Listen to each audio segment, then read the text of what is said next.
दिवसेंदिवस रासायनिक आणि सेंद्रिय पद्धतीने पिकवण्यात येणाऱ्या भाजीपाल्याचं मानवी आरोग्यावर दुष्परिणाम वाढू लागले। त्यामुळे नैसर्गिक पद्धतीने पिकवण्यात येणारा विषमुक्त भाजीपाला आणि अन्नधान्य खरेदी करण्याकडे ग्राहकांचा कल वाढतोय।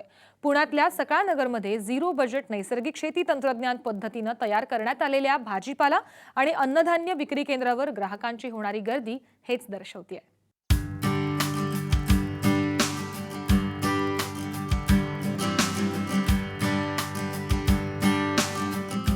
नैसर्गिक शेती तज्ञ सुभाष पाळेकर यांच्या झिरो बजेट नैसर्गिक शेती तंत्रानुसार हा भाजीपाला आणि अन्नधान्य तयार केलं जात आहे। नारायणगाव इथले शेतकरी संतोष निंबारकर या तंत्राचा अवलंब करून गेली 14 वर्ष आपली शेती कसतायत। त्यातून तयार होणारा शेतमाल ते 5 वर्षांपासून पुण्यातील ग्राहकांसाठी उपलब्ध करून देतात। जे ग्राहक या ठिकाणी खरेदी करतात त्यांच्या मतानुसार अशा प्रकारचा भाजीपाला आणि कडधान्य सर्वांना मिळावं असं त्यांना वाटतंय। मागच्या आम्ही पोपई आणली होती, इथली पोपई।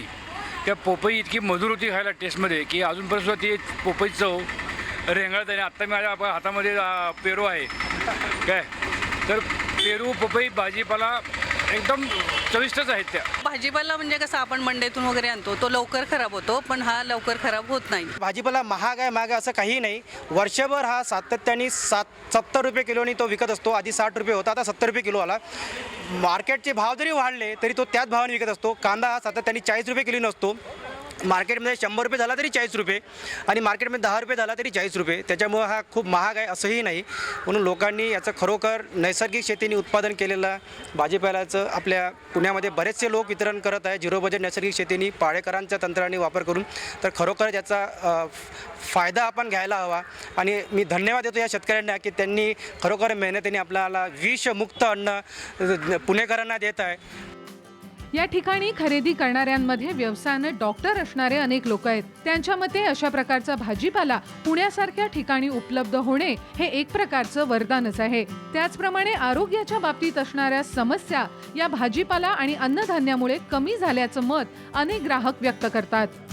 मी एक डॉक्टर आहे, तर मी दररोजच्या याच्यामध्ये बघते की बाबा प्रदूषित अन्नधान्यामुळे बरेचसे काही जे आजार होतात, तर आपण निश्चितच हे नैसर्गिक सेंद्रिय शेतीचे जे माल वापरतो आणि त्याच्यामुळे बरेचसे आजार आपले कमी होऊ शकतात। मला ॲक्च्युली दमाचा खूप त्रास होत होतं आणि ते आता 1 वर्षापासून खूपच कंट्रोलमध्ये आहे।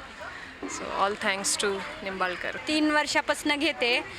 मला त्याचं महत्त्व कळालं की म्हणजे घरात माझी मुलं आजारी पडत नाही आणि इतर मुलांपेक्षा मला हेल्दी वाटते। मला बरं वाटतं हे मिळाल्यामुळे, कारण बऱ्याच वेळा बरेच शेतकरी म्हणतात की मिळत नाही आहे, आम्ही तेवढा पैसा मिळत नाही त्याच्यातून म्हणून आम्ही ठेवू शकत नाही वगैरे वगैरे। पण बऱ्याच वेळा सर्च केला आणि मला माहीत झालं तेव्हापासून मी अनेक व्यक्तीला सांगितलं जरी महाग असलं तरी ते तुम्हाला चांगलं आहे। डॉक्टरकडे चक्रा मारण्यापेक्षा ICUला चक्रा मारण्यापेक्षा इथं करा। आणि मला खूप कौतुक वाटतं भूतान देशाचं। तर भूतान देश हा 100% ऑर्गॅनिक आहे आणि भारतामध्ये अजूनही 80% शेतकरी युरिया सुफला वापरतात चक्क। तर ऑर्गॅनिक शेतीच करायला पाहिजे, नैसर्गिक शेती करायला पाहिजे आणि नैसर्गिक शेतीतलाच माल वापरायला पाहिजे।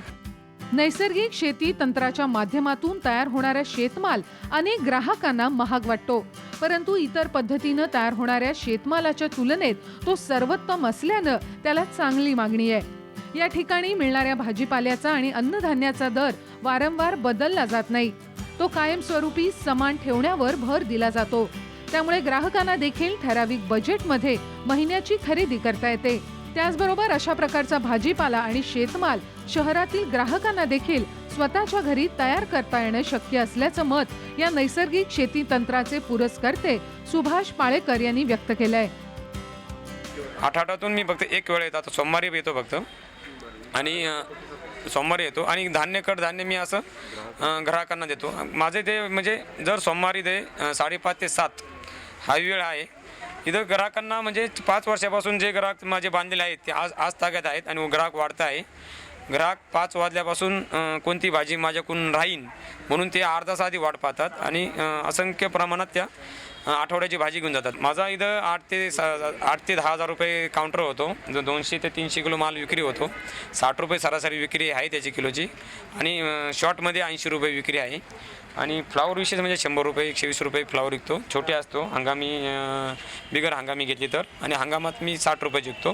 शहरातल्या महिला जेव्हा भाजीपाला खरेदी करतात, टमाटे वांगे वगैरे, तर ते स्वच्छ पाण्यानं धुण्याचा प्रयत्न करतात. त्यांना असं वाटतं की बा ते यामध्ये जे काही विष आहे ते निघून जाईल. असं होत नाही. ॲक्च्युली जेव्हा शेतकरी हा विषारी कीटनाशक फवारतो तेव्हा 7 सेकंदामध्ये ते अंश आतमध्ये सोकल्या जातात. आतमध्ये जे फॅट असतं म्हणजे चरबी असते त्यामध्ये जमा होतं. जेव्हा शेतकरी युरिया देतो जमिनीला, तो युरिया झाडामध्ये येतो युरियाचे नायट्रेटच्या रूपात, आणि ते नायट्रेट आपल्या अन्नपदार्थात जमा होतात आणि ते आपल्या शरीरात जातात. ते सुद्धा पेशींच्या मध्ये ज्या गॅप असतात तिथे जमा होतं. आणि अशा तऱ्हेनं सेंद्रिय शेतीमध्ये सुद्धा जे व्हर्मी कंपोस्ट शेतकरी वापरतात त्यामध्ये कॅडमियम, आर्सेनिक, मर्क्युरी आणि शिस असे खतरनाक जहरीली जड पदार्थ आहे, ते सुद्धा अन्नावाटे आपल्या शरीरात येतात. आणि हे सगळे पॉयझनस मटेरियल आहे. आपली प्रतिकारशक्ती घटते आणि मग आपण वेगवेगळ्या रोगांना बळी पडतो. जे नैसर्गिक संसाधन आहे, जीव, जमीन, पाणी, पर्यावरण यांचं संरक्षण करायचं असेल तर उपभोक्त्यांना, संपूर्ण जनतेला आपल्याला विषमुक्त भाजीपाला दिला पाहिजे, विषमुक्त अन्नपदार्थ दिले पाहिजे, विषमुक्त फळं दिली पाहिजे आणि विषमुक्त धान्य दिलं पाहिजे. देशभरातील 40 लाख शेतकरी झिरो बजेट नैसर्गिक शेती तंत्राच्या माध्यमातून शेती करतात. यामध्ये नफा कमावण्यापेक्षा नैसर्गिक रचनेनुसार पीक पद्धतीचा अवलंब करण्यावर भर दिला जातो.